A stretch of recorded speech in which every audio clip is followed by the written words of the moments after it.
सिंध हुकूमत ने लॉकडाउन खत्म कर दिया है। महकमा दाखिला सिंध का 31 अगस्त तक के लिए नया हुक्मनामा जारी। स्कूल्स, कॉलेजेस, यूनिवर्सिटीज बंद रखने का फैसला। हॉटस्पॉट इलाकों में स्मार्ट लॉकडाउन का फैसला हुआ। मुतालिका अजला के डिप्टी कमिश्नर्स करेंगे। सियाहती मकामात पर सिर्फ वैक्सीनेशन वाले अफराद को जाने की इजाज़त होगी। सिंध हुकूमत का सूबे भर के स्कूल, कॉलेजेस और जामियात 19 अगस्त तक बंद करने का ऐलान।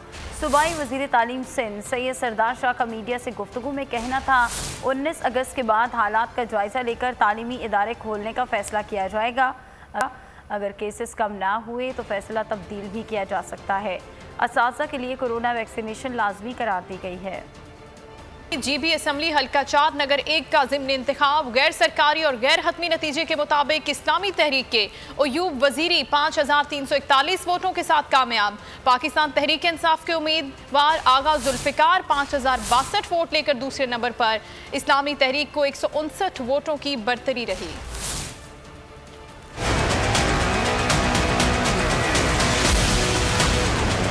गिलगित बल्तिस्तान असम्बली हल्का 4 नगर 1 का ज़िम्नी इंतखाब। इस्लामी तहरीक के अयूब वजीरी 5341 वोटों के साथ कामयाब। पाकिस्तान तहरीक इंसाफ के उम्मीदवार आगा जुल्फिकार बहिश्ती 5062 वोट के साथ दूसरे नंबर पर रहे। पाकिस्तान पीपल्स पार्टी के जावेद हुसैन 4194 वोट लेकर तीसरे नंबर पर। GBLA 4 की निशिस्त पीपल्स पार्टी के रहनुमा अमजद हुसैन की दस्तबरदारी पर खाली हुई थी।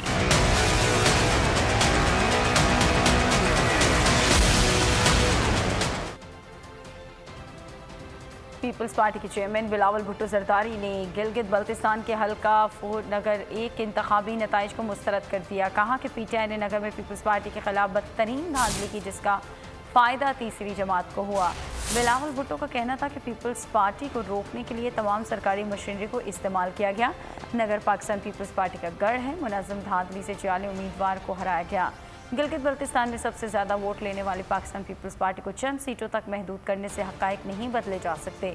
नगर के आवाम का वोट चोरी किया गया। आवाम अपने वोट के हक़ पर डाके को किसी सूरत मंजूर नहीं करेंगे। बलूचिस्तान में आइंदा हुकूमत पीपल्स पार्टी बनाएगी। एक जियाले को अगला वजीर आला बलूचिस्तान बनाकर दिखाएंगे। पीपल्स पार्टी और बलूचिस्तान का 3 नस्लों से ताल्लुक है। बिलावल भुट्टो का कोयटा में खिताब। इस मौके पर साबिक वजीर आला सनाउल्लाह ज़हरी और अब्दुल कादिर बलोच ने साथियों समेत पीपल्स पार्टी में शमूलियत का ऐलान किया।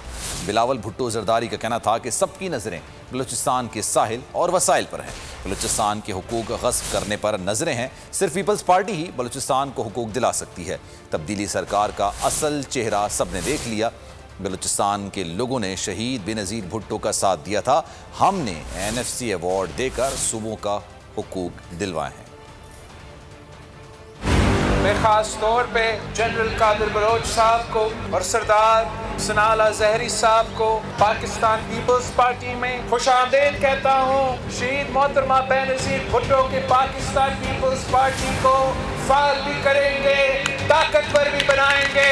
इंशाअल्लाह ताला आने वाले आम इंतखाबात में पूरे मुल्क में मगर खास तौर पे बलूचिस्तान में हम पाकिस्तान पीपल्स पार्टी का हुकूमत बनाएंगे। हम जियाला वजीर आला मुंतखब करके दिखाएंगे। जब हमने सूबों को हुकूक दिलवाए थे, जब हमने NFC अवार्ड दिलवाए थे, जब हमने 18वीं तरमीम के थ्रू आपको अपने हुकूक दिलवाए थे, अपने वसाइल का मालिक बनाए थे, सबके नजरें आपके हुकूक पे हैं, आपके वसाइल पे हैं। और अगर आप हमारे साथ देते हो तो दुनिया की कोई ताकत हमारे रास्ता नहीं रोक सकेगा। नवाज शरीफ की फितरत में वफा नहीं है। बहुत मुश्किल हालात में नून लीग का साथ दिया। बलूचिस्तान में नून लीग की हुकूमत बनाई और नवाज शरीफ ने बेइज्जत किया, जिस पर पार्टी छोड़ दी। साबिक वजीर आला बलूचिस्तान सरदार सनाउल्लाह ज़हरी का पीपल्स पार्टी में शमूलियत के मौके पर खिताब। कहा अब वो PP के हो गए हैं। बिलावल से कहते हैं नवाज शरीफ ने जैसा किया आप ऐसा नहीं करना। कोशिश होगी कि नून लीग की तरह इस बार PP को नेशनल असम्बली की सीटें देंगे। ख्वाहिश है कि अगली बार बिलावल वजीर आज़म बने। सनाउल्लाह ज़हरी ने कहा कि उनके वालिद ने PP के लिए काम किया, अब वो करेंगे।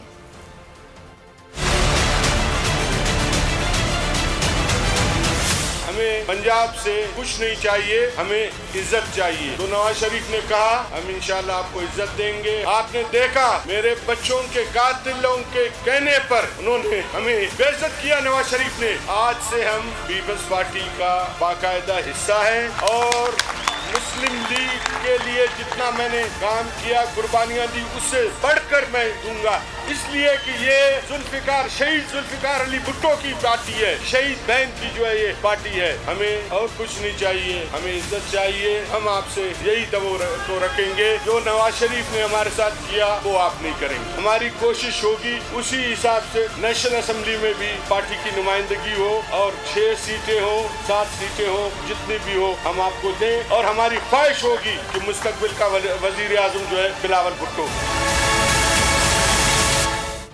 मौलाना फजल रहमान ने हुकूमत की इंतखाबी इस्लाहत को मुस्तरद करते हुए कहा कि मुल्क में फौरी इंतखाबात कराए जाएँ। कराची में मौलाना अवैस नूरानी की रहायशगाह पर प्रेस कॉन्फ्रेंस में उनका कहना था कि धांधली की पैदावार हुकूमत के तहत इंतखाबात कबूल नहीं। अमरीकी सदर जो बाइडन जाली वज़ीर आज़म से बात करने को तैयार नहीं। इमरान खान मुल्क की सियासत का गैर ज़रूरी अंसर है, वो मुंतखब नहीं है। दूसरों को चोर चोर कहने वाले KPK में कोरोना की मद में 3 अरब की करप्शन का जवाब दें। आप जानते हैं कि जो हुकूमत हम पर मुसल्लत, एक तो ये हुकूमत नाजायज़ है और हम अपने मौक़िफ़ पे कायम हैं। इमरान खान पाकिस्तानी सियासत का एक गैर ज़रूरी अंसर है। आप देख रहे हैं कि न मुल्क में उनको स्टेक होल्डर के तौर पर देखा जाता है, हालांकि वो एक प्राइम मिनिस्टर के ओहदे में बैठा हुआ है, और न बैनुल-अक़वामी सतह पर उसको वज़ीर आज़म तस्वुर किया जा रहा है। किसी मामले में उसको भी पूछा जाए। हमें मुनसिफ़ाना इंतख़ाबात का मसला है, घरेलू तशद्दुद के हवाले से बिल और दूसरा बिल जो वक्फ अमलाक के हवाले से है, ये हमारी नज़र में आईन पाकिस्तान से भी मुतसादिम है और कुरान सुन्नत से भी मुतसादिम है। हम इंशाअल्लाह पाकिस्तान के मजहबी जमातों का एक ऑल पार्टीज़ कॉन्फ्रेंस बुलाएंगे और उस पर हम मुत्तफ़क़ा मौक़िफ़ लेंगे और फिर इस पर मुल्कगीर एहतजाज की हिकमत अमली उस पर वज़ा करेंगे। वज़ीर आज़म इमरान खान ने वज़ारत साइंस व टेक्नोलॉजी की तैयार करदा इलेक्ट्रॉनिक वोटिंग मशीन का मुआयना किया। वज़ीर आज़म ने ट्वीट किया, अब इंतख़ाबात में हिस्सा लेने वाले तमाम उम्मीदवार नताइज तस्लीम करेंगे। वफाकी वज़ीर शिबली फराज ने वज़ीर आज़म के ट्वीट पर खुशी का इजहार किया, जबकि नून लीग ने इलेक्ट्रॉनिक वोटिंग मशीन की टेस्टिंग मुस्तरद कर दी।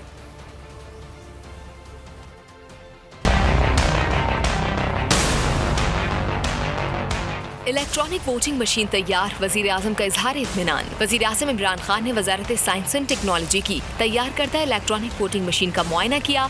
मुआयने के बाद वज़ीर आज़म इमरान खान ने ट्वीट किया, इलेक्शन कमीशन की तैयार करदा इलेक्ट्रॉनिक मशीनों को देखकर ये नजर आ रहा है कि अब पाकिस्तान में ऐसे इंतखाबात होंगे जिनमें हिस्सा लेने वाले तमाम उम्मीदवार नताइज तस्लीम करेंगे।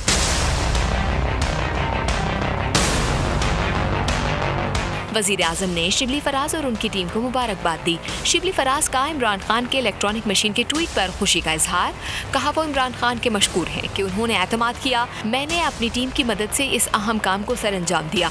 मुस्लिम लीग नून ने इलेक्ट्रॉनिक वोटिंग मशीन की टेस्टिंग मुस्तरद कर दी। तर्जुमान मरियम औरंगजेब ने कहा कि रिटर्निंग अफसरान इंतखाबी अमले को अगवा और वोट के थैले चुराने वाले अब मशीनों के मुआयने का ड्रामा कर रहे हैं।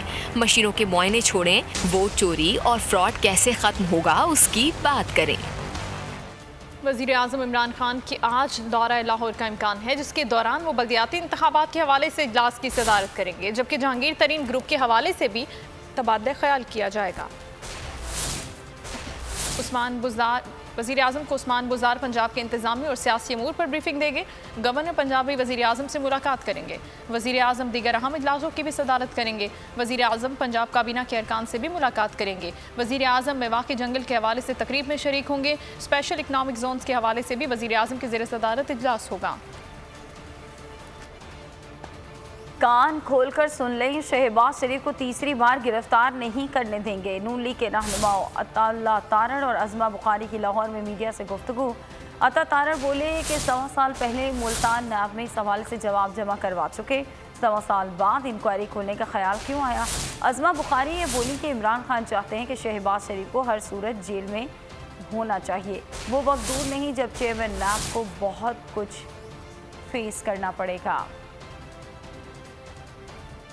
एक बात इमरान नियाजी साहब और चेयरमैन नायब साहब, आप कान खोल के सुनें, इस दफ़ा शहबाज शरीफ को हम जेल नहीं जाए। आपके जो बस में आता है आप कर लें। तो आप जब ये सियासी केसेस बनाते हैं तो क्या आप नहीं देखते कि इन केसेस के अंदर निकलना कुछ नहीं है? और किधर है वो शहजाद अकबर जो 1.5 घंटा प्रेस कॉन्फ्रेंस करके कागज लहराया करता था, और FIA को दोबारा कहा जा रहा है कि शहबाज शरीफ साहब को गिरफ्तार करें। तो ये काम अब नहीं चलेगा। हम डट के आपका अदालतों में भी मुकाबला करेंगे, और अगर आपकी ये खाम ख्याली है कि आप किसी को गिरफ्तार करेंगे, हमने कानूनी लवाजमात पूरे किए हैं। अब अंदर जाना है तो आपके रुखा ने जाना है जिन्होंने अरबों रुपए की लूटमार की है। हम अदालतों में भी और सियासी मैदान में भी आपका डट के मुकाबला करेंगे। इमरान साहब को सिर्फ फिक्र यह है कि शहबाज शरीफ बाहर क्यों है। शहबाज शरीफ को हर सूरत हाल में जेल में होना चाहिए। इतना उनका जहनी मर्ज इतना बढ़ चुका है कि अब वो बेचारे अपने सियासी मुखालफिन की शक्ल जो है वो भी बर्दाश्त नहीं कर सकते। तो ये जो आपने फेस देखने के मामलात शुरू किए हुए हैं ना चेयरमैन नायब साहब, वो वक्त दूर नहीं है जब आपके इस फेस को भी बहुत कुछ फेस करना पड़ेगा।